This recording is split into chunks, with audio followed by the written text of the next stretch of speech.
नमस्कार, मैं रजनी गुप्ता योग व योगा टीम की सदस्य हूँ।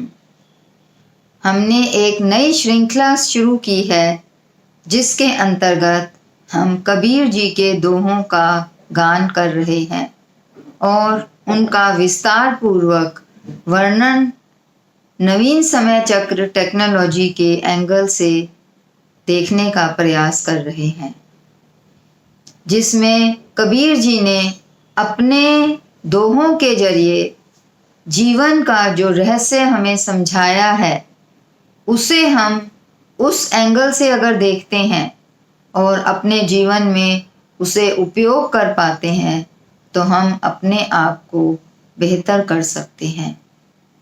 तो आज का दोहा है, कस्तूरी कुंडल बसे मृग ढूंढे बन माही। कस्तूरी कुंडल बसे मृग ढूंढे बन माही। ज्यों घट घट राम है दुनिया देखे नाही। ज्यों घट घट राम है दुनिया देखे नाही। कितनी सुंदर पंक्तियों की रचना की है कबीर जी ने।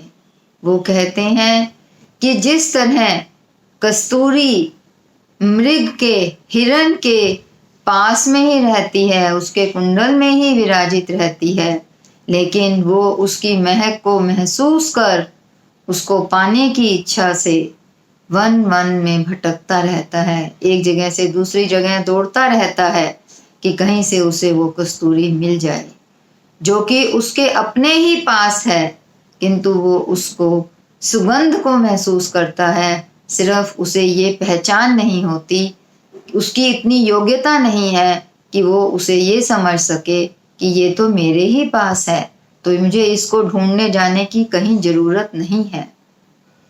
उसी प्रकार जिस प्रकार हम सबको पता है कि राम, प्रभु राम भगवान घट घट में विराजित हैं, हर जगह उनका निवास है, लेकिन दुनिया उसे देख नहीं पाती। दुनिया को वो महसूस तो होते हैं, हमने से बहुत से लोग उसको महसूस करते हैं कि हाँ, राम हमारे चारों तरफ हैं, हमारे अंदर हैं, किंतु हम उसे देख नहीं पाते। पर हमारी अपनी योग्यता इतनी है या हम उस योग्यता को बढ़ा सकते हैं कि हमें वो महसूस हों और हम उनको अपने उपयोग में ला सकें। तो हम अगर इसको इस तरीके से देखें कि हमारे कण कण में ऊर्जा विद्यमान है, कृष्णांश ऊर्जा, वो जो हम सांस ले रहे हैं, उस सांस के जरिए वो ऊर्जा हमारे रोम रोम में, कण कण में बसती है। हम उसको अपनी श्वास प्रक्रिया के द्वारा धीरे धीरे अपने शरीर के अंदर लेते हैं, और जैसे जैसे वो हमारे शरीर के कण कण में बसती चली जाती है, वैसे वैसे हमारा शरीर उस ऊर्जा को अपने शरीर को स्वस्थ रखने में इस्तेमाल करता है, उसका उपयोग करता है। तो हम ये समझ सकते हैं, हमें वो ऊर्जा दिखाई नहीं दे रही, किंतु हमें पता है, हम उसे महसूस कर सकते हैं। और जैसे जैसे हम उस ऊर्जा को अपने शरीर के अंदर महसूस करेंगे और उसको अपने श्वास के जरिए अपने शरीर के भीतर लेकर जाएंगे, तो हमारा शरीर धीरे धीरे अपने आप को स्वस्थ करने लगेगा। ये इंसान और जानवर में अंतर है कि जानवर अपनी योग्यता को पहचानता नहीं है, लेकिन इंसान अपनी योग्यता को पहचानता भी है और उस योग्यता को बढ़ा भी सकता है, पर सिर्फ उसे थोड़ी कोशिश करनी होती है। अगर हम अपनी कोशिश, अपने परिश्रम से, अपने मेहनत से उसको समझकर काम करें तो हम अपनी योग्यता को दिन प्रतिदिन बढ़ा सकते हैं। और योग्यता, हमारी एलिजिबिलिटी, एफिशिएंसी, क्षमता कैसे बढ़ती है? जब हमारा शरीर स्वस्थ रहता है। हमारा शरीर स्वस्थ होगा तो हम हर तरह का काम अच्छी तरह से कर सकते हैं, और हम जो भी काम करेंगे उसमें हमें सफलता मिलेगी। तो इससे हमारी क्षमता भी बढ़ेगी और हमारी योग्यता भी बढ़ेगी। तो हम हर तरह से अपने आप को अगर इम्प्रूव करना चाहते हैं, अपनी मानसिक शक्तियों को, अपनी शारीरिक शक्तियों को बढ़ाना चाहते हैं, तो हमें प्रतिदिन अपने शरीर को स्वस्थ रखने के लिए अपनी श्वास प्रक्रिया को धीमा करना होगा। हमारे पास और कोई रास्ता नहीं है। अगर हम अपने आप को हर तरीके से सक्षम, मजबूत बनाना चाहते हैं, तो हमें सबसे पहला जो कदम है वो है अपनी श्वास प्रक्रिया को ठीक करना। सांस हम ले रहे हैं, हर रोज ले रहे हैं, पर हमें उसको ध्यान से लेना है। उसकी गति को अपनी क्षमता से, अपनी कोशिश से हर रोज धीमी गति से करना है। जितना धीमी गति से हम सांस ले सकते हैं, वही सांस हमारे शरीर को बहुत अच्छे तरीके से स्वस्थ रख सकता है। तब हमें किसी भी तरह की दवाइयों का सहारा नहीं लेना पड़ेगा अपने रोजमर्रा के दिनचर्या में।